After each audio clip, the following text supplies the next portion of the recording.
Vishnupad Paramamsa Parajacharya Astu Tarasita Sushimad Sringa Guru Srila Bhakti Siddhanta Saraswati Goswami Maharaj Ki Jai Ananti Koti Vaishnavrinda Ki Jai ISKCON BBT Founder Acharya Srila Prabhupada Ki Jai Namacharya Srila Haridas Thakur Ki Jai Premsako Shri Krishna Chaitanya Prabhu Nityananda Shri Advaita Gadadhar Sivasadi Gaur Bhaktavinda Ki Jai Shri Radha Krishna Gopukanath Radhakun Shamakun Radhakun Veer Govardhan Ki Jai Mayapur Dham Ki Jai, Navadip Dham Ki Jai, New Dwarka Dham Ki Jai, the Divine Lordship Shri Shri Rukmini Dwarkadish Ki Jai, the Divine Lordship Shri Shri Jagannath Baldev Shrimati Subhadra Ki Jai, the Divine Lordship Shri Shri Gaurani Thai Ki Jai, Jamunamai Gangamai Ki Jai, Tulsi Devi Bhakti Devi Ki Jai, Samaveta Bhaktavinda Ki Jai, Srimad Bhagavatam Ki Jai, Gaur Premananda Hari Hari Bol. All glories to all assembled devotees, Hare Krishna. All glories to all assembled devotees, Hare Krishna. All glories to all assembled devotees, Hare Krishna. All glories to Shri Shri Guru and Shri Gauranga. Gaur Shri Prabhupada. Om Namo Bhagavate Vasudevaya. Om Namo Bhagavate Vasudevaya. Om Namo Bhagavate Vasudevaya. Today we're reading from the Srimad Bhagavatam. This is the second canto, chapter 5, text number 10.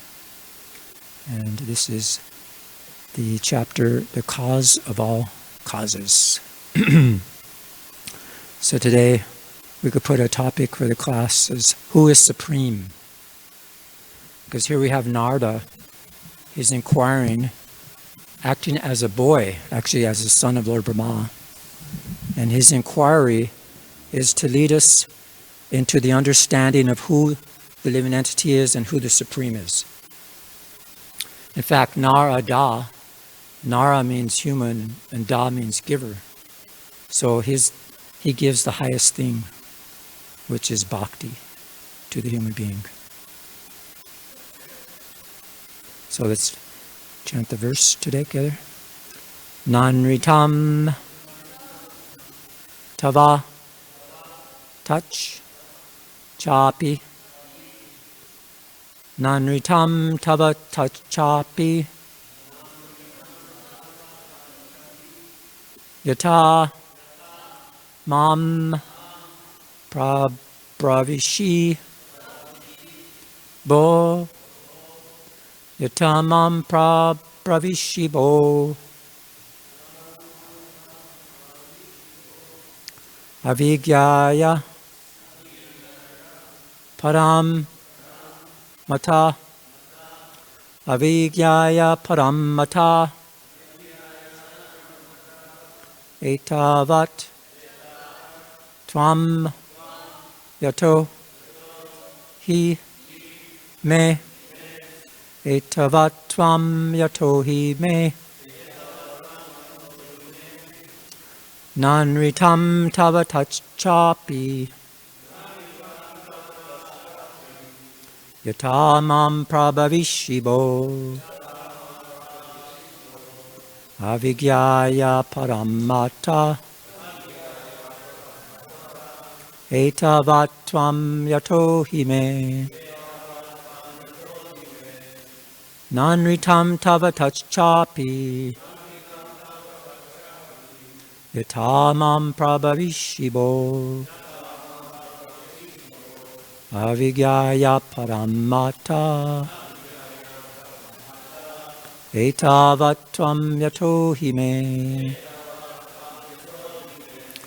Nanritam tava tachapi yatamam prabhavishibo avigyaya paramata etavatvam yatohi me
Tavata chapi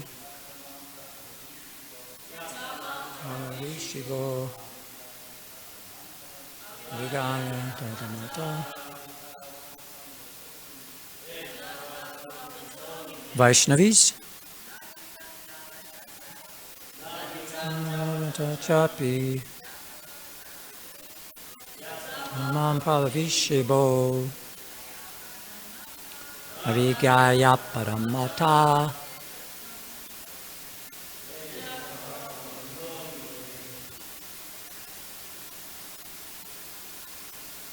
Na not Ritam false Tava of yours Tat that Cha also Api as you have stated Yata in the matter of Mam of myself Prabhavishi as you describe O my son Avigyaya without knowing Param the supreme Mata beyond myself Etavat all that you have spoken Tvam yourself Yata for the reason of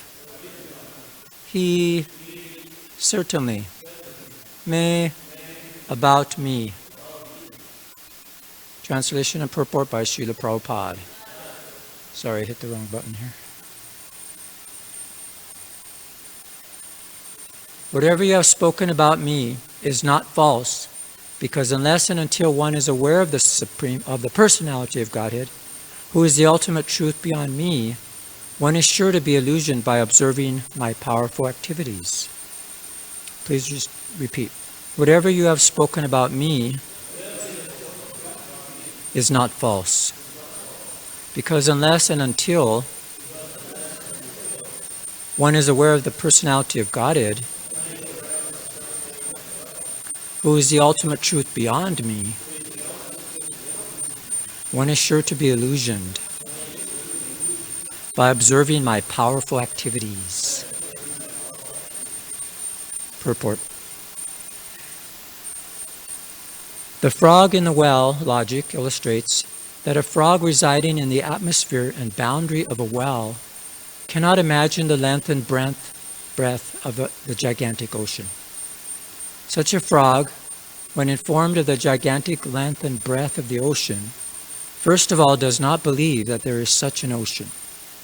And if someone assures him that factually there is such a thing, the frog then begins to measure it by imagination, by means of pumping its belly as far as possible, with the result that the tiny abdomen of the frog bursts and the poor frog dies without any experience of the actual ocean. Similarly, the material scientists also want to challenge the inconceivable potency of the Lord by measuring him with their frog-like brains and their scientific achievements.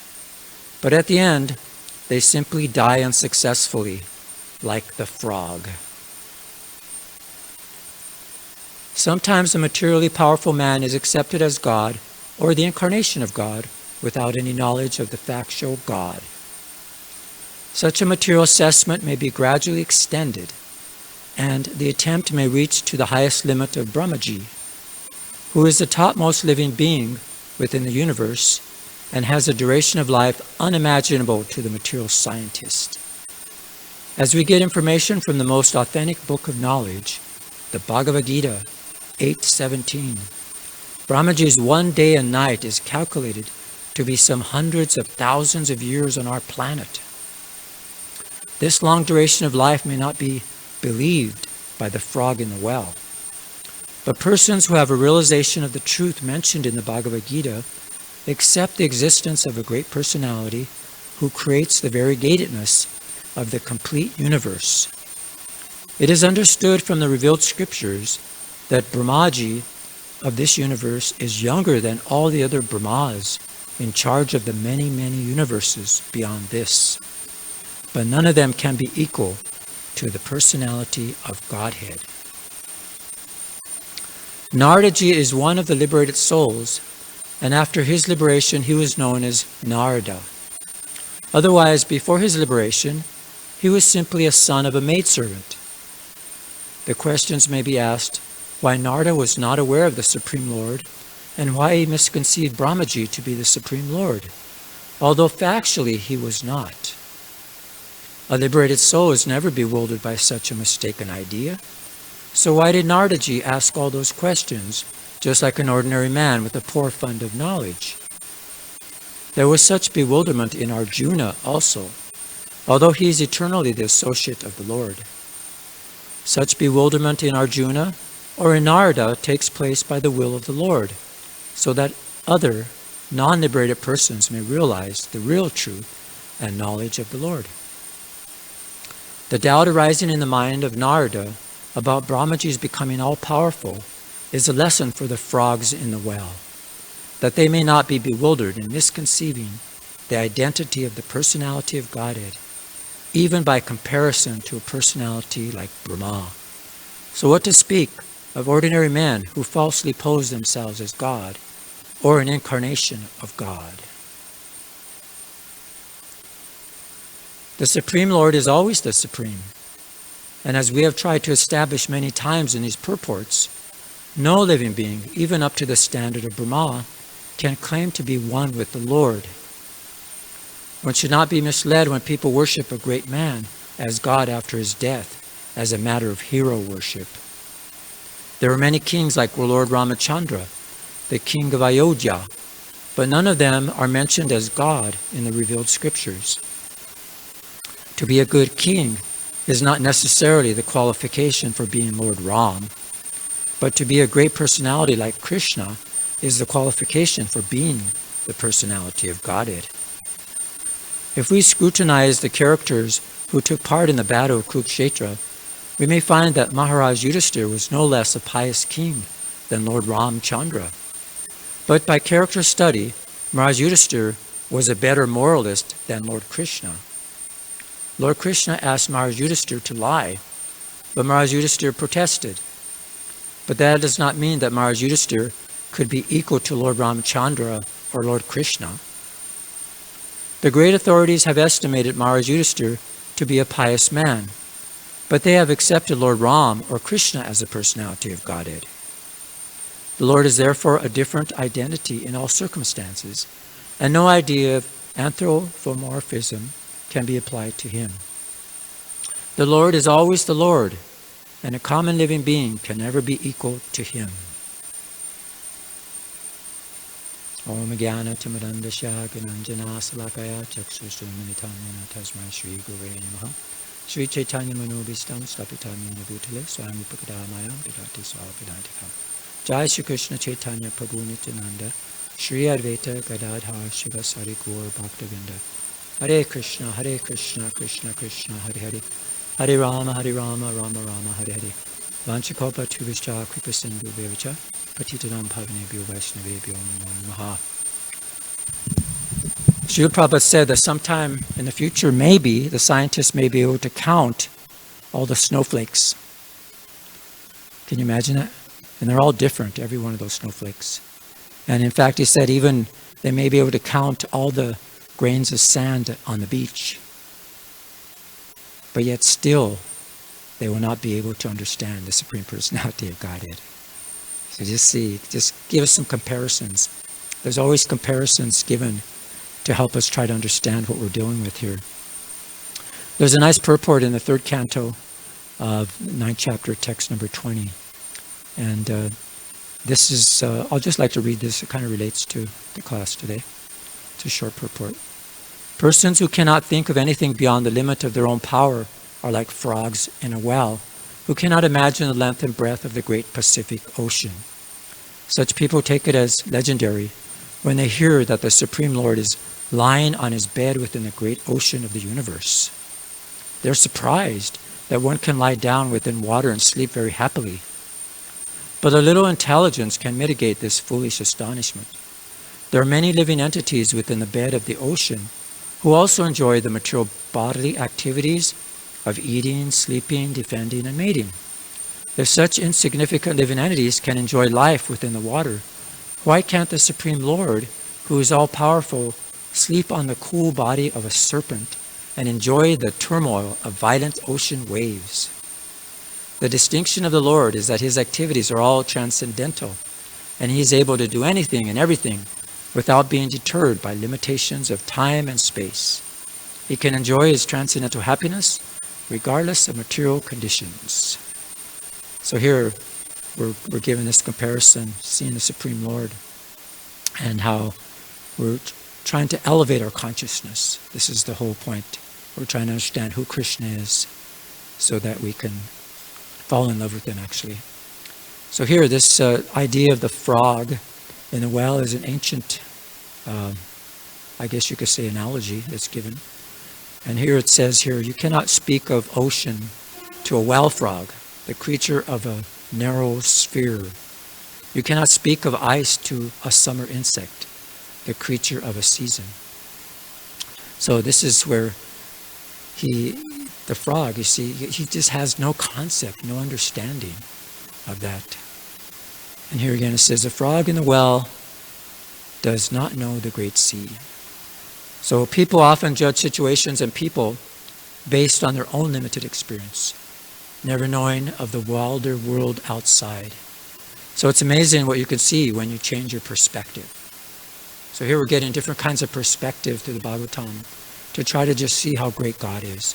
Whether it's trying to, see how many pebbles of sand are on the beach or how many snowflakes there are, but yet how great God is. It's just amazing.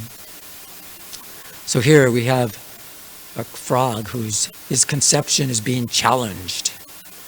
Very stark. He has a choice to try to see beyond his limited sphere. So here we see how the frog, he has a tendency to say, how can that ocean be so big? What do you mean big? Is it like twice the size of my well? No. It's like, you can't imagine. It's like, it's so vast. It's just amazing. And you go, well, it must be like 3 or 4 times. So he's puffing up himself like that to see, try to imagine what it's like to have something, bigger than what he can actually see with his own intelligence. So that's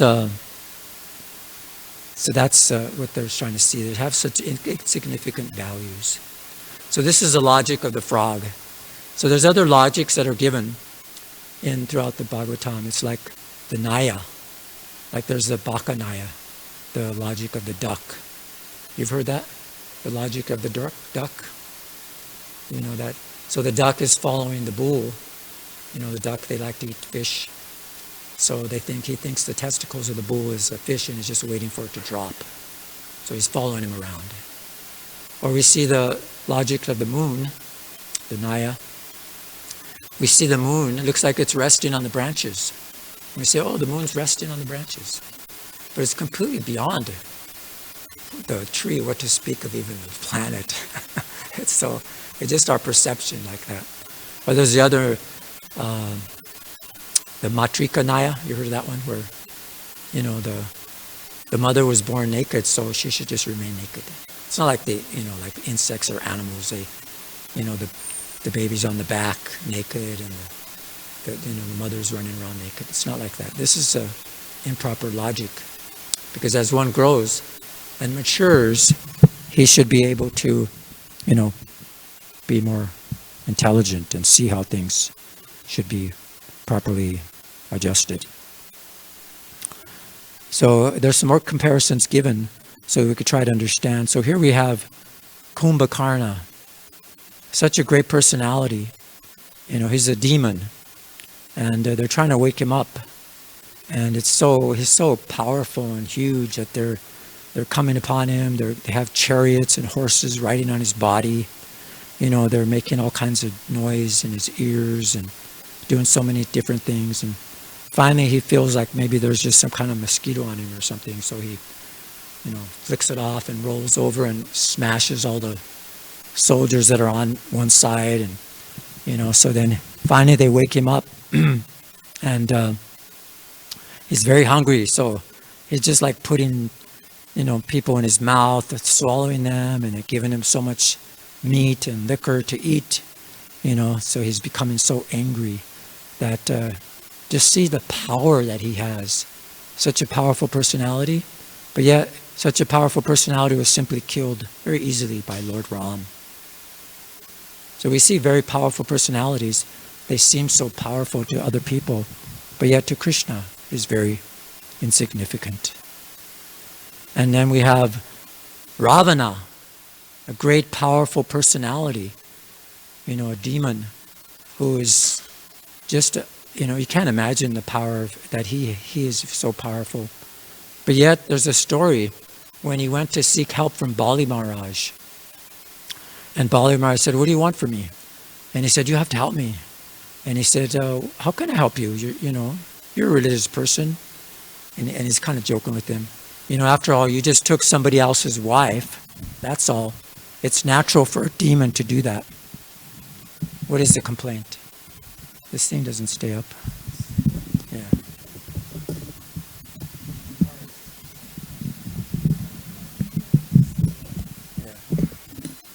Thank you, Archa.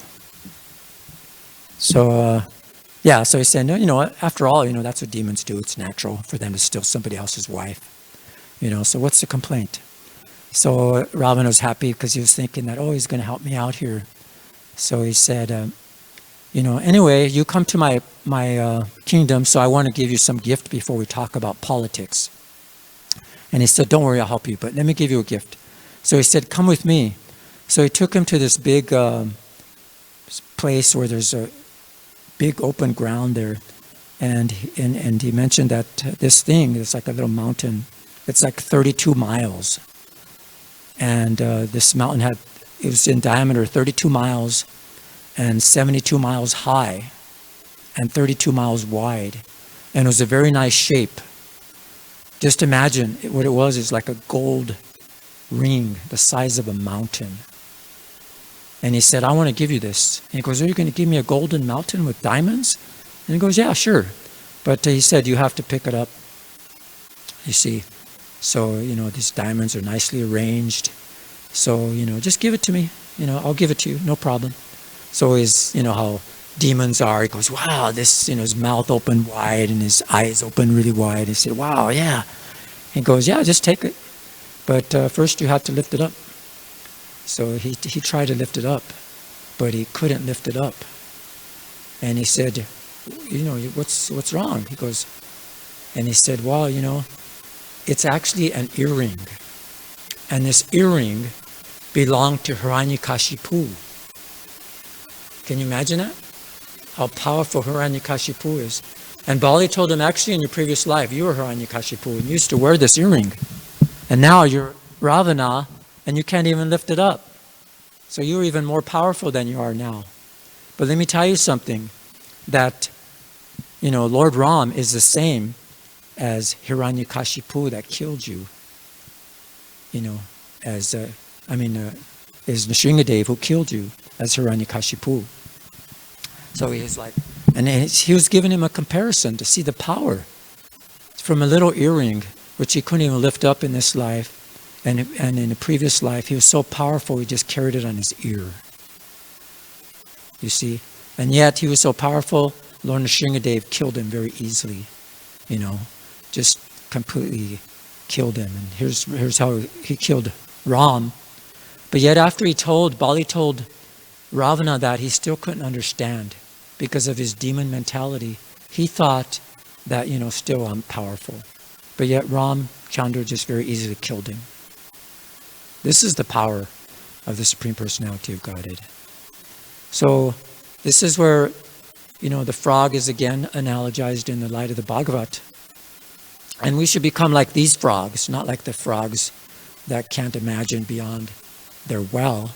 But the frogs, it's described in the light of the Bhagavat, on hearing the sound of the torrential rains, the frogs came out of the mountain caves and began to chant like brahmacharis, who chant the Vedic hymns by the order of the spiritual master. So Prabhupada writes there in a very nice short purport there I'd like to read. It says, in this age of godless civilization, the sages of world-recognized religious sects who believe in God must come out of their secluded places and preach the science of God, the supreme will, to the people in general. Hindus, Muslims, Christians, and the members of other sects that have convincing faith in the authority of God must not sit idly now and silently watch the rapid growth of a godless civilization. There is a supreme will of God, and no nation or society can live in peace and prosperity without acceptance of this vital truth. The warning is already there, and responsible leaders of religious sects must meet together and form a common platform of a league of devotees of the Lord. There is no need for self-realized souls to live in a secluded place. Perfect self-realized souls engaged in the service of the Lord are unafraid of Maya, just as law-abiding citizens of a state never fear the police. Such fearless devotees of God always speak scientifically about the existence of God, even at the risk of death.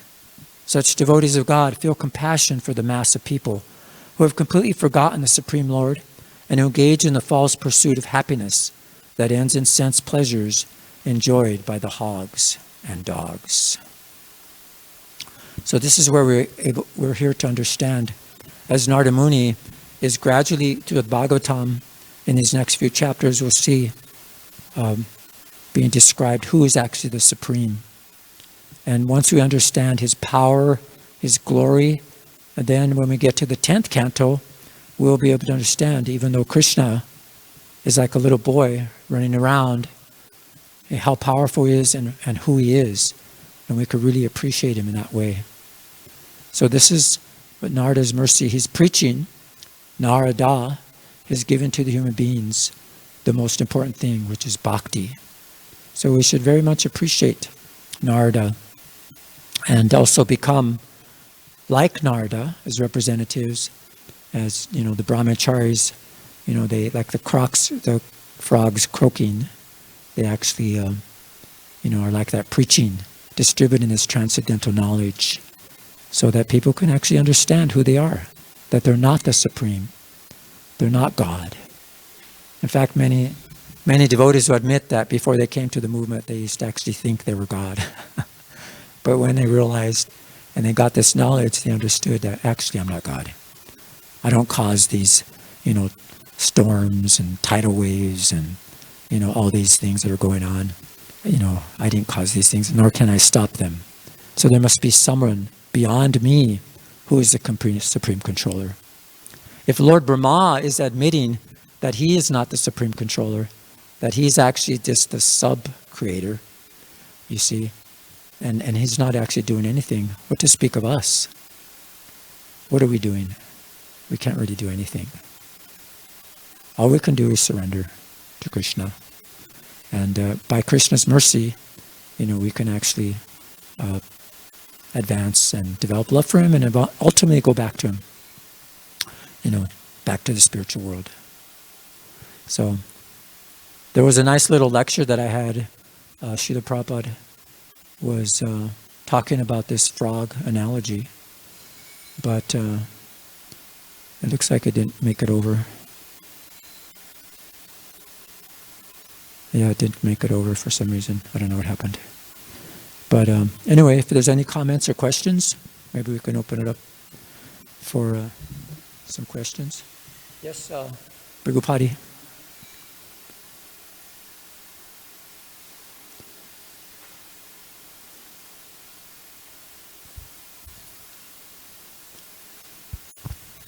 Thank you, Prabhu. I like your class, and I like your, what would you call it? All the visual aids, yes. So I want to get your opinion on this. I joined this movement 47 and a half years ago. I never heard that pastime of Ravana not being able to lift Hiranyakasipu's earring until this morning. And this is the second time I'm hearing it this morning. Earlier this morning, I was chanting my japa, and for some reason I just I just asked myself, well, when was it? What era was Prahlad Maharaj and Hiranyakasipu? Was that in the Swayambhuva Manu or the Vaivasvata Manu? So I went on the internet to try to find it, and in the course of researching that, I came across that thing of, that Ravana couldn't lift Hiranyakasipu's earring. And when I read it, I thought to myself, wow, I never heard that before. Yeah. And then here, a couple hours later, I'm hearing it for the second time in the same morning. Oh, that's cool. So what is your understanding? Does that mean anything? Yeah. It means that it's true. Oh, okay. Nothing happens by chance. Pretty big coincidence, right? No, yeah, not a coincidence. Nothing happens by chance. Yeah, what do they call that?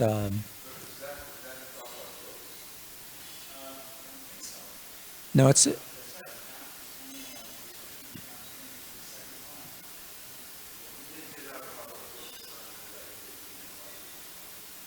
Yeah.